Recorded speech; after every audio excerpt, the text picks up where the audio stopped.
You're listening to an Airwave Media Podcast.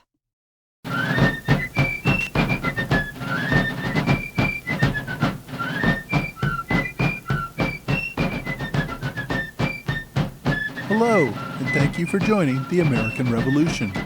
Today, episode 54, The British Advance on Lexington and Concord.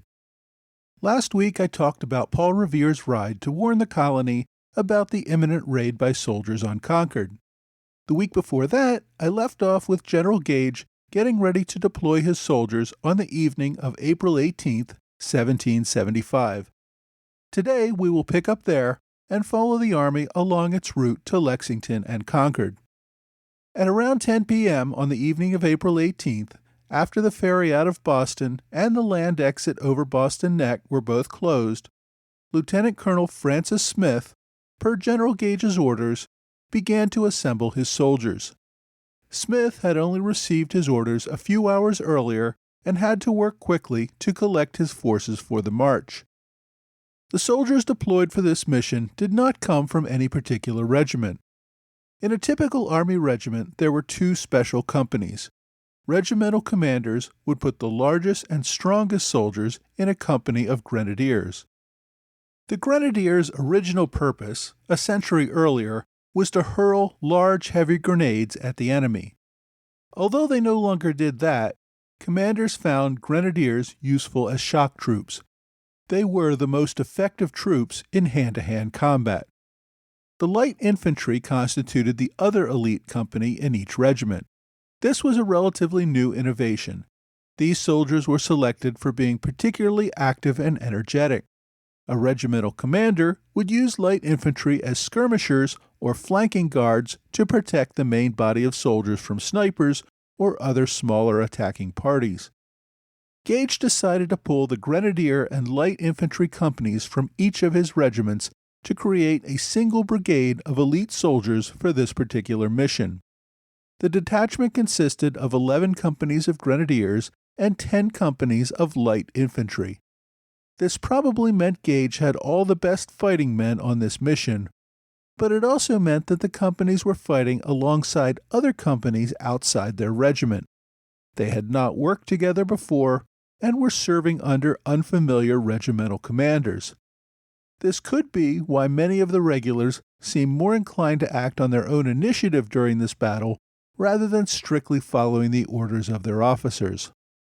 Gage had also decided that his soldiers would travel across Boston Harbor by boat so they could start their march in Charlestown, reducing the amount of marching distance that they would have to make for the trip. Admiral Graves did not supply enough boats to take all 900 soldiers or so across the harbor in one trip. As a result, the Marines had to take about half the force in one trip, then return to take the other half.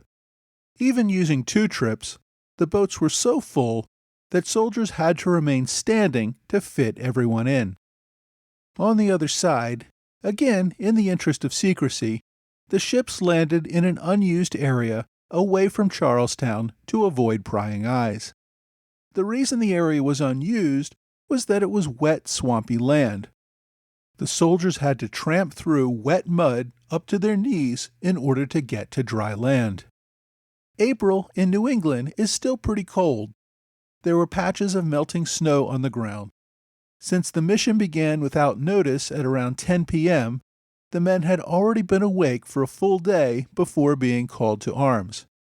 So before even starting their march, the men were wet, cold, and tired.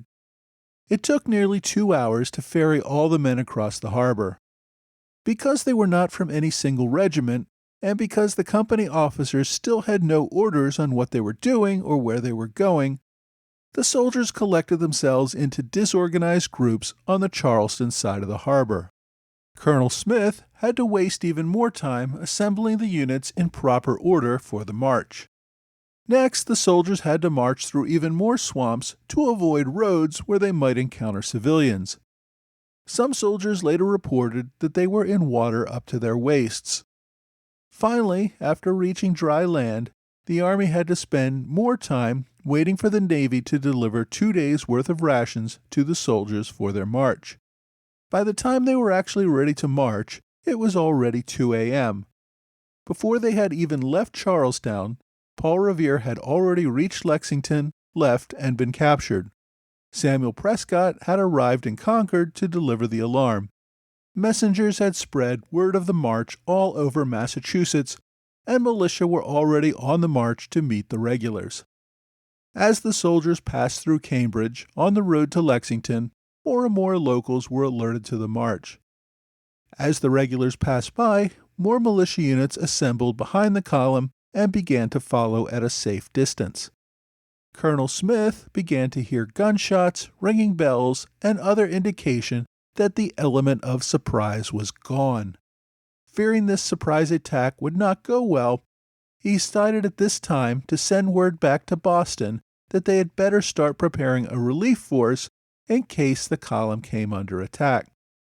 Once the column reached the village of Metonymy, still about 5 miles from Lexington and about 12 miles from Concord, Smith deployed his second-in-command, Major John Pitcairn of the Royal Marines, with 6 companies of light infantry.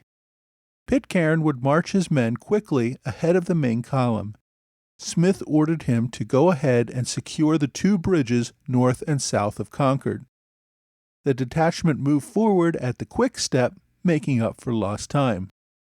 They encountered multiple riders along the road whom they took prisoner, but it became clear that the entire countryside was now alive with innumerable riders spreading the alarm everywhere.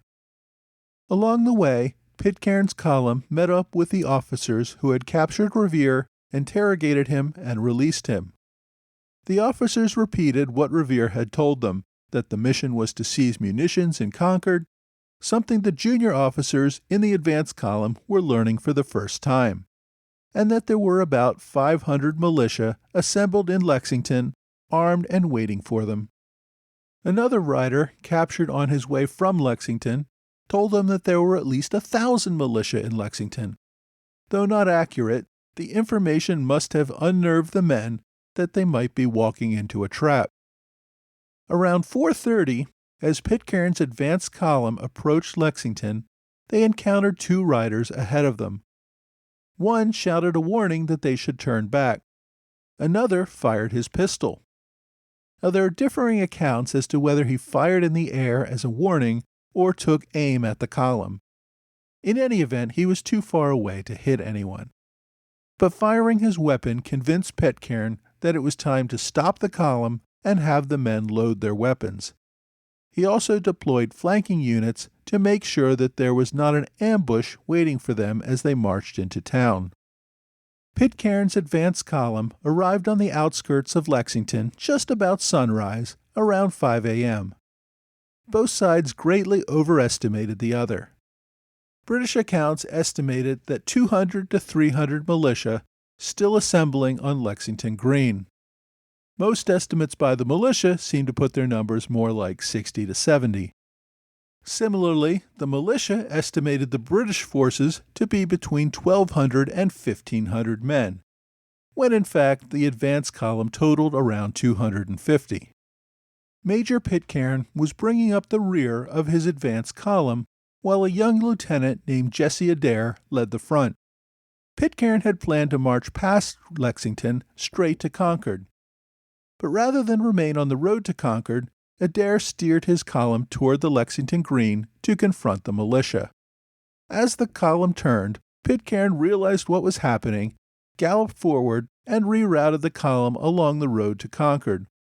But the first 2 companies were already moving with Adair to confront the militia.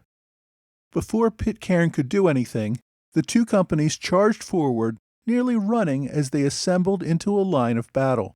The regulars began shouting, making it difficult for anyone on either side to hear orders.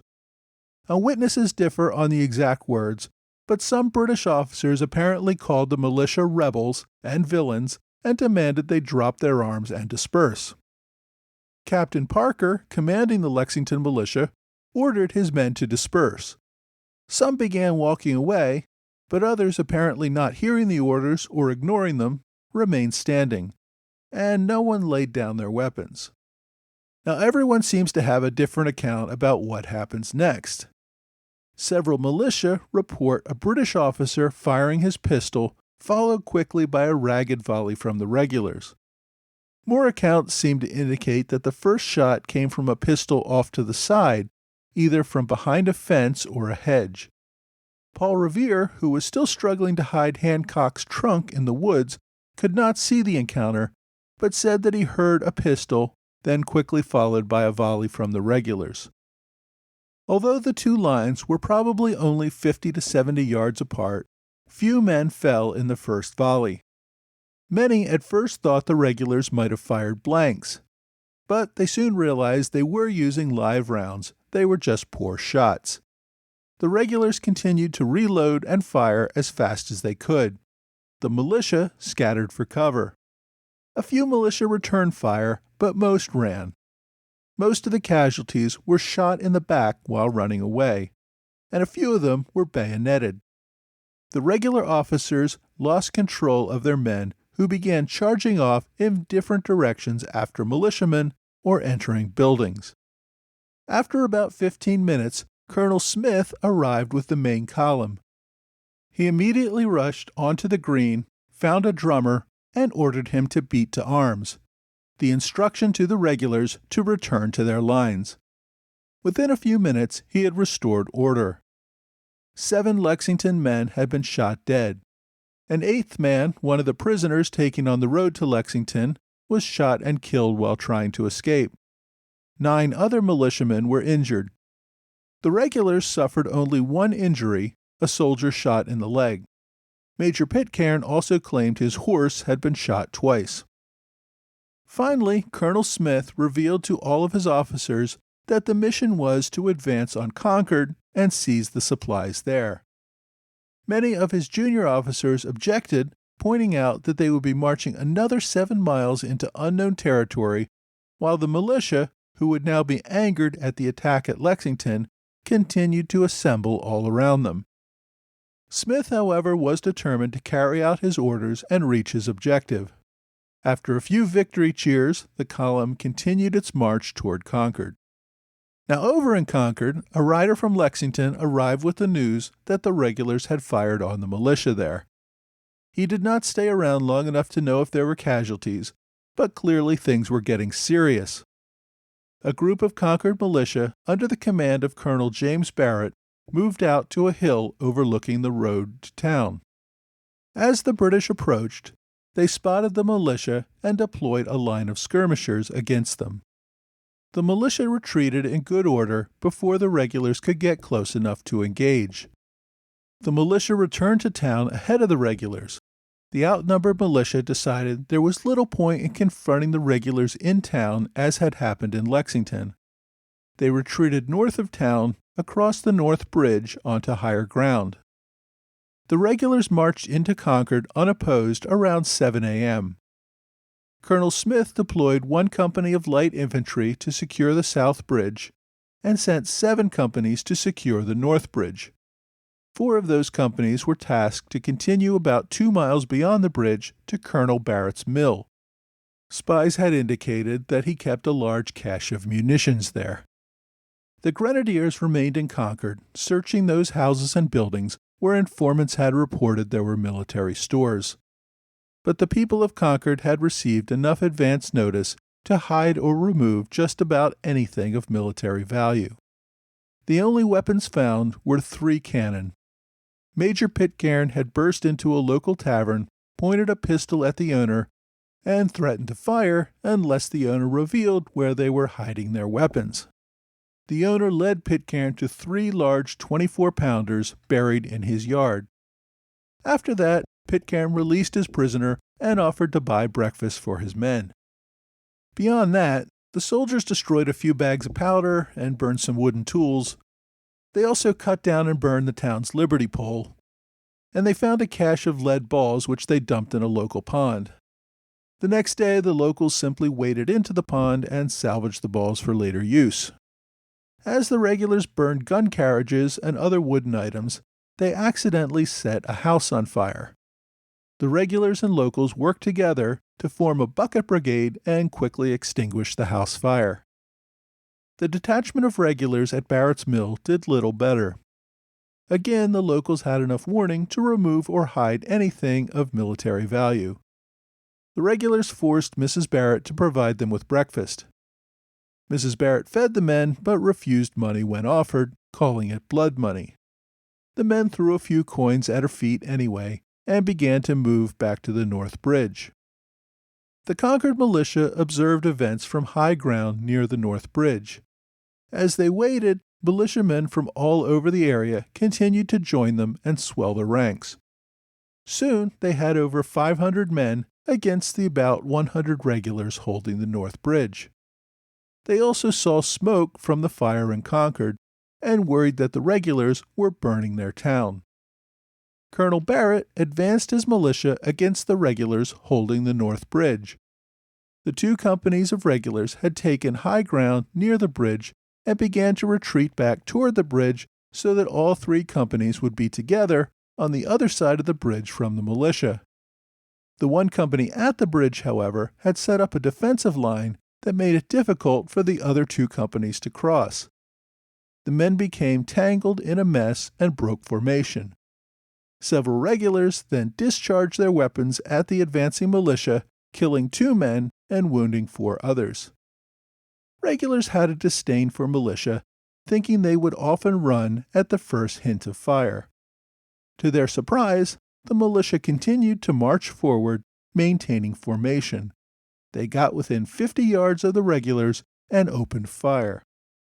Many of the militiamen targeted the officers, and in the first volley they hit 4 of the 8 officers at the North Bridge. To almost everyone's surprise, the regulars then turned and fled.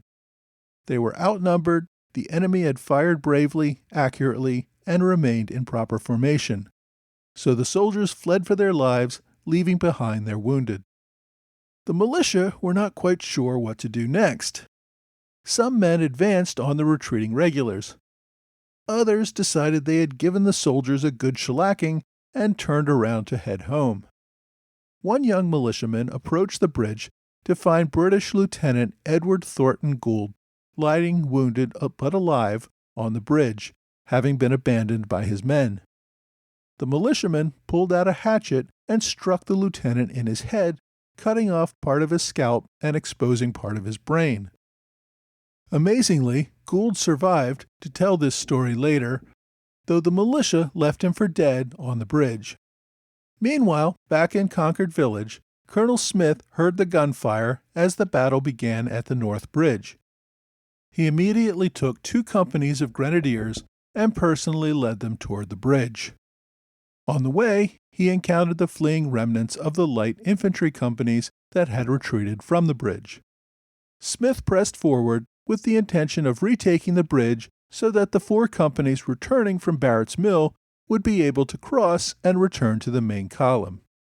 He never reached the bridge, though. About 200 militiamen had already crossed the bridge and positioned themselves on a hill behind a stone wall along the road to the bridge. Smith and his grenadiers saw the line of militia from about 200 yards away.